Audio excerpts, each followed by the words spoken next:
The federal देश की team आज पहुंची है जननायक कर्पूरी ठाकुर के गांव जन्मस्थल, जहां जिसे हम कर्पूरी ग्राम के भी नाम से जानते हैं। ये द्वार है, आप देख सकते हैं, और ये कर्पूरी ग्राम की तरफ ये रास्ता जाता है। कर्पूरी ठाकुर जो हैं बिहार के मुख्यमंत्री, और जिन्हें जननायक इसलिए कहा जाता है कि उन्होंने लगातार अपने जीवन के दौरान शोषित जो लोग हैं, जो दलित हैं, जो पिछड़े लोग हैं, उनके उत्थान के लिए, उनके अधिकारों के लिए लगातार कार्य किया। आपको बता दें कि बिहार में जो राजनीति है वो कर्पूरी ठाकुर के इर्द गिर्द जो है वो घूमती है। प्रधानमंत्री मोदी ने जो 2025 का विधानसभा चुनाव है उसमें सबसे पहला जो चुनावी बिगुल फूका इसी कर्पूरी ग्राम से उन्होंने जनसभा की और कर्पूरी ठाकुर के नाम पे उन्होंने वोट मांगे। आपको बता दें, नीतीश कुमार जो मौजूदा बिहार के मुख्यमंत्री हो, चाहे लालू प्रसाद यादव जो कि बिहार के मुख्यमंत्री रह चुके हैं, और आरजेडी जो है, ये सब अपने कर्पूरी ठाकुर को आदर सम्मान देती है, उनके अनुकरण करने की बात करती है। लेकिन सवाल उठता है कि क्या वाकई में बिहार की राजनीति जो है वो जननायक की जो नीति रही है उसकी इर्द गिर्द घूमती है? सभी उनके नीतियों की को अपनाने की बात करते हैं, या वाकई में जननायक की राह पे जो है ये तमाम दलें चल भी रही क्या? आज हम जानने की कोशिश करेंगे कि मोरवा विधानसभा जो क्षेत्र है उसके अंतर्गत कर्पूरी ग्राम आता है, और यहाँ का सियासी माहौल क्या है ये जानने की कोशिश करेंगे।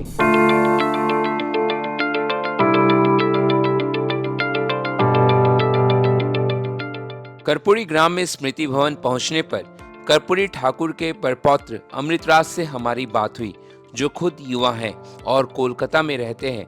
उन्होंने द फेडरल देश से बात करते हुए कहा, जब से चुनाव के तारीखों का ऐलान हुआ है सभी पार्टी के नेता यहां आ रहे हैं। ये नेता कहते हैं वे कर्पूरी ठाकुर के रास्ते पर चल रहे हैं, लेकिन चुनाव के दौरान ही ये लोग उनकी बात करते हैं, लेकिन इसके बाद ये लोग उनके बताए राह पर कभी नहीं चलते। जो लोग पार्टी से आते हैं और सारे पार्टी के लोग बोलते हैं हम इनके रास्ते पे चल रहे हैं, हम इनसे जुड़े हुए हैं, हम इनके विचारधारा को अपना रहे हैं, तो लोग इनके विचारधारा पे चलने की बात कहते हैं तो अच्छा रहे वो चले। लेकिन एक चीज़ पे बने रहे, लोग चलते हैं कुछ दिन, चुनाव के जीत गए हैं तो ठीक है चल रहे हैं कुछ दिन, but they don't focus over that part. फिर हम पहुंचे नजदीक के रेलवे स्टेशन पर, जिसे कर्पूरी ग्राम रेलवे स्टेशन के नाम से जाना जाता है। यहाँ लोग कम थे, लेकिन जो लोग मौजूद थे हमने उनसे कर्पूरी ठाकुर के बारे में बात की, साथ ही साथ यहाँ के चुनावी माहौल को भी समझने की कोशिश की। कर्पूरी ग्राम के कई निवासी हमारे साथ यहाँ पे जुड़े हैं, जो यहाँ पे रहते हैं, और हम इस तरफ से इस शुरुआत करते हैं, लोगों से बात करते हैं कि क्योंकि इस चुनाव में कर्पूरी ग्राम की चर्चा इसलिए भी सबसे प्रमुखता से इसलिए हुई कि प्रधानमंत्री मोदी ने जो चुनावी बिगुल फूका सबसे पहले वो इसी कर्पूरी ग्राम से फूका। वो आए थे, उन्होंने माल्यार्पण किया कर्पूरी ठाकुर जी को, और उसके बाद वहाँ से उन्होंने कई बातें कही, और इसी को लेके हम चर्चा शुरू करते हैं कि आखिरकार कर्पूरी ग्राम के निवासी यहाँ पे क्या सोचते हैं। तो उन्हीं से बात करते हैं। आपका नाम सबसे पहले? मनोज कुमार सिंह। और आप मुखिया भी हैं? मुखिया पति हैं। अच्छा, मुखिया पति हैं। तो मनोज जी, क्या माहौल है? प्रधानमंत्री मोदी आए, कर्पूरी ग्राम पूरे देश में चर्चा है जी। और वैसे भी भारत रत्न जब पिछले साल दिया गया तो और ज़्यादा तेज चर्चा हुई थी। तो यहाँ का क्या चुनावी माहौल है? चुनावी माहौल एनडीए के पक्ष में है। अच्छा। एनडीए का जो भी प्रत्याशी हैं, हाँ, भारी बहुमत से जीतेंगे। पिछली बार तो लेकिन 2020 में हार गए। उसमें खेला हुआ था इसलिए हार गई थी। अच्छा। इस बार खेला नहीं होगा। मोदी जी के आने से सब पलट गया। तो मोदी जी के आने से वजन बढ़ गया है जी। आपका शुभ नाम? राजकुमार पासवान।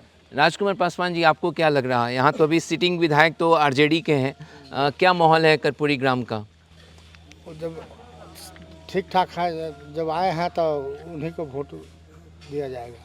उन्हीं को वोट दिया जाएगा। तो बिहार में क्या माहौल है? अगर कर्पूरी ग्राम के यहाँ से नज़र से देखें, नीतीश जी फिर से आएंगे सत्ता में या बदलाव, क्या समझ में आ रहा? नहीं, फिर सत्ता में आ जाएंगे। फिर सत्ता में आएंगे? हाँ। नीतीश जी वापस आएंगे जी।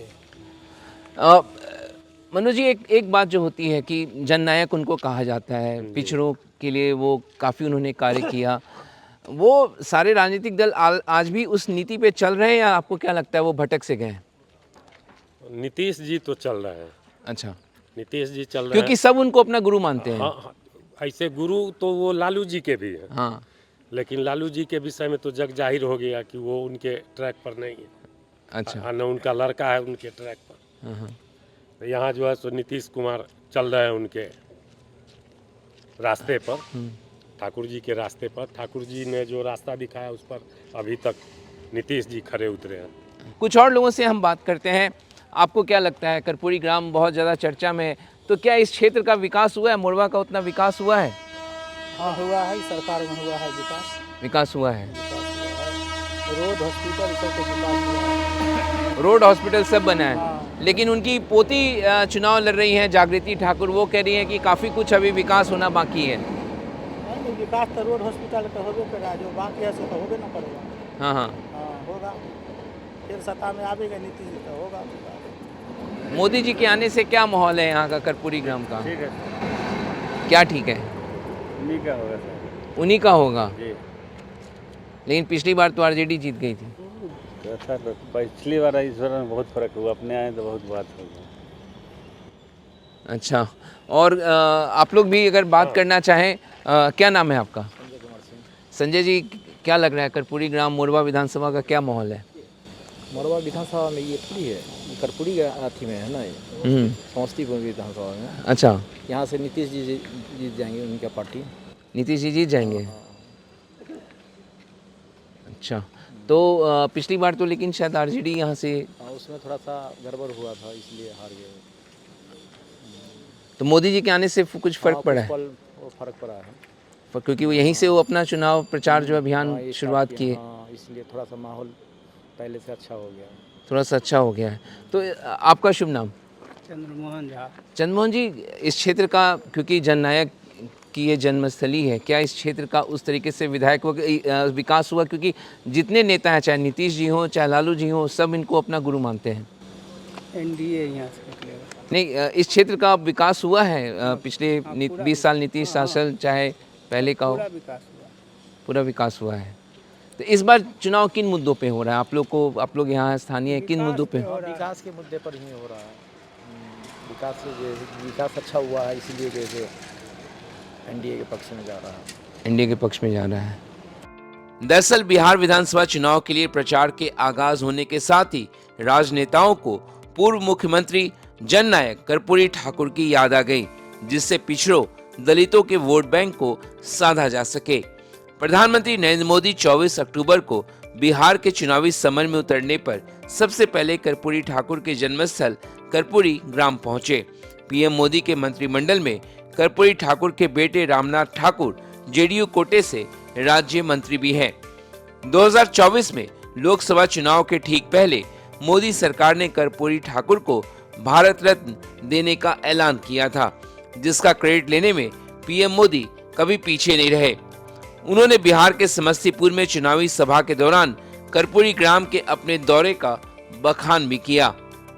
यहाँ आने से पहले मैं कर्पूरी ग्राम गया था।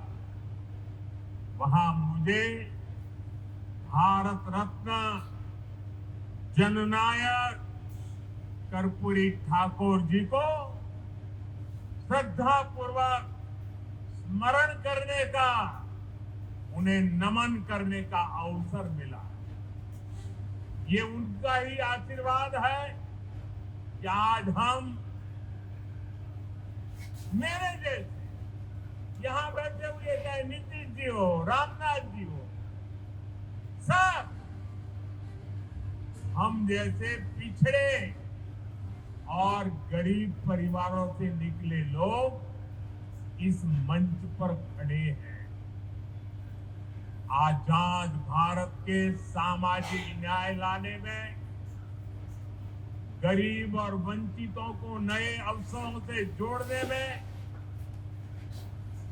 भारत रत्न जननायक कर्पूरी ठाकुर जी की भूमिका बहुत बड़ी रही है।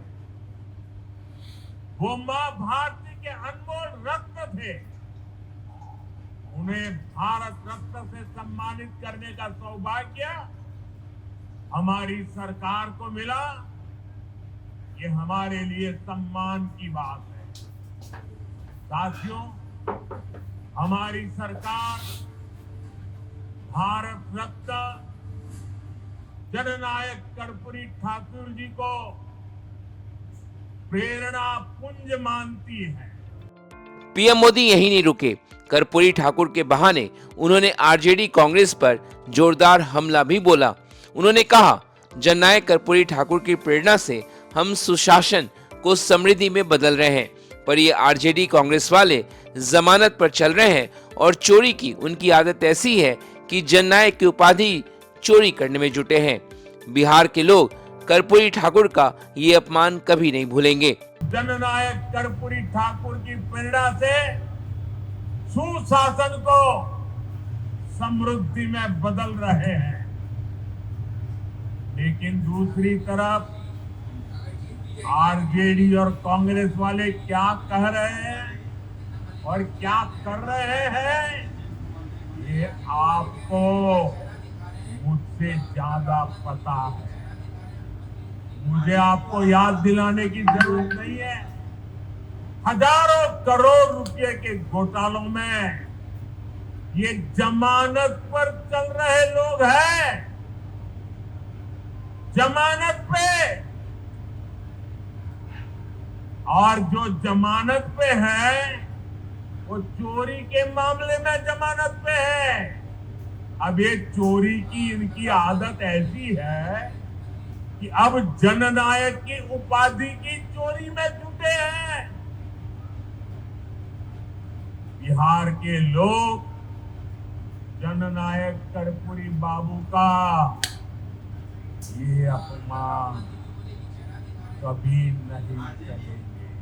पीएम मोदी के बाद जब तेजस्वी यादव ने समस्तीपुर में चुनावी सभा किया तो उन्होंने कर्पूरी ठाकुर को लेकर बीजेपी और पीएम मोदी की चुनावी रोटी सेकने की कोशिशों पर जोरदार कटाक्ष किया। तेजस्वी ने कहा, ये कर्पूरी ठाकुर की धरती है। उनकी लड़ाई को लालू जी ने ही आगे बढ़ाया था और कर्पूरी ठाकुर ने आखिरी सांस लालू जी के गोद में ही लिया था। तेजस्वी ने कहा, आरक्षण विरोधी बीजेपी ने कर्पूरी ठाकुर की सरकार को गिराने का तब काम किया था और उन्हें भद्दी गालियां भी दी थी, और आज वोट के लिए कर्पूरी जी का नाम वे लगातार ले रहे हैं। ये कर्पूरी जी की धरती है, हम उनको नमन करते हैं। कर्पूरी जी की लड़ाई को लालू जी ने आगे बढ़ाया। आखिरी सांस कर्पूरी जी ने लिया तो लालू जी के गोद में लिया। उसके बाद लालू जी नेता प्रतिपक्ष रहे, बिहार के मुख्यमंत्री बने। जो कर्पूरी जी ने आरक्षण दिया उस आरक्षण को लालू जी ने बढ़ाया, फिर राबड़ी देवी जी ने बढ़ाया, फिर हमारी 17 महीने की सरकार ने 65% आरक्षण किया। पिछड़ों का, दलितों का, आदिवासियों का, अति पिछड़ों का 27% हम लोगों ने करने का काम किया। लेकिन भाजपा आ गई, चचा पलट गए, आरक्षण खत्म हो गया। ये भाजपा आरक्षण विरोधी लोग, कर्पूरी जी का सरकार गिरा दिया था। लोग भर्ती गालियां माँ बहनों की कर्पूरी जी को लोग देने का काम किया उस समय। आज बड़ा कर्पूरी जी का वोट के लिए नाम ले रहे। जाहिर है 2024 के बिहार विधानसभा चुनाव में कर्पूरी ठाकुर के नाम को भुनाने में सभी दल अब जुट गए हैं।